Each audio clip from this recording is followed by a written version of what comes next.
আয়ারল্যান্ডে অভিবাসন বিরোধী আন্দোলন, জ্বালাও পোড়াও ও বর্ণবাদী আন্দোলনে নর্দার্ন আয়ারল্যান্ডে অবস্থিত বিশ্বের বিভিন্ন দেশ থেকে আগত প্রবাসীগণ বেশ আতঙ্কিত। আয়ারল্যান্ডের রাজধানী ডাবলিন ও নর্দার্ন আয়ারল্যান্ডে বর্ণবাদী আক্রমণ, জ্বালাও পোড়াও, ভাঙচুর যেন নিত্য নৈমিত্তিক ব্যাপার। ইউকের ব্রেক্সিটের পর আয়ারল্যান্ডে ইউরোপের বিভিন্ন দেশ থেকে লোকজন আসতে শুরু করলে স্থানীয়রা আরও বেপরোয়া ও হিংসাত্মক হয়ে ওঠে। তাদের ভাষায় বহিরাগতরা এদেশে এসে চাকরি-বাকরি, সরকারি বাসস্থান, বেকার ভাতা সহ নানান সুযোগ পাচ্ছে, আর স্থানীয়দেরকে সরকার অনেকটাই অবহেলিত ও বঞ্চিত করে রেখেছে। তাই আইরিশদের মধ্যে, বিশেষ করে ট্রাভেলার সম্প্রদায়ের মানুষগুলোর মাঝে অভিবাসন ও মুসলিম বিদ্বেষী ভাব বহুগুণে বাড়তে শুরু করে। মুসলিমদের উপর আক্রমণ, হিজাব নিয়ে টানাটানি, রাস্তায় ইভটিজিং এসবের ফলে প্রবাসীদের মাঝে আতঙ্ক বাড়তে থাকলে কেউ কেউ প্রতিবাদী ও প্রতিরোধী হয়ে ওঠে।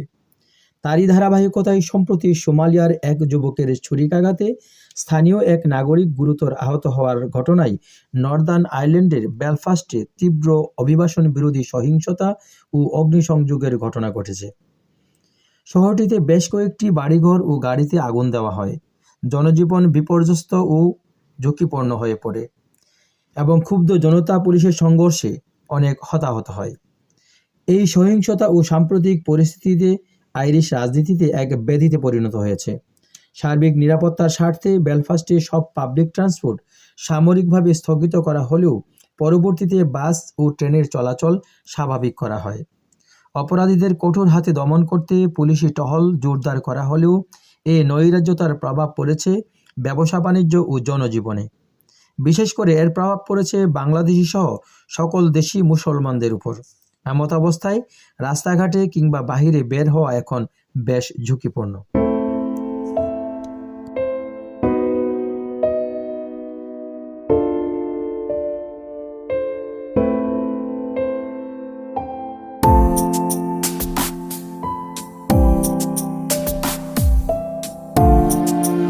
বিরোধী যে আন্দোলন হচ্ছে বা ইমিগ্রেন্ট বিরোধী যে ধরনের মিছিল মিটিং হচ্ছে, এখানে তো বেলফাস্টে তো কয়েকটা গাড়ি পোড়াই দিছে এই মিছিলে, প্লাস কয়েকটা বাসা বাড়ি পোড়াই দিয়েছে। এছাড়াও ব্যবসা প্রতিষ্ঠান যাদের ছিল আমাদের বাঙালি ভাইদের, তারা কিন্তু সব ব্যবসা প্রতিষ্ঠান বন্ধ রাখছে। সব মিলিয়ে পরিস্থিতি এখন এক ধরনের ভীতিকর পরিস্থিতি। তবে সরকার যেভাবে আশ্বাস দিচ্ছে, আশা করা যায় 2-1 দিনের ভিতরে সম্পূর্ণ পরিস্থিতি আবার আগের মতো স্বাভাবিক হবে।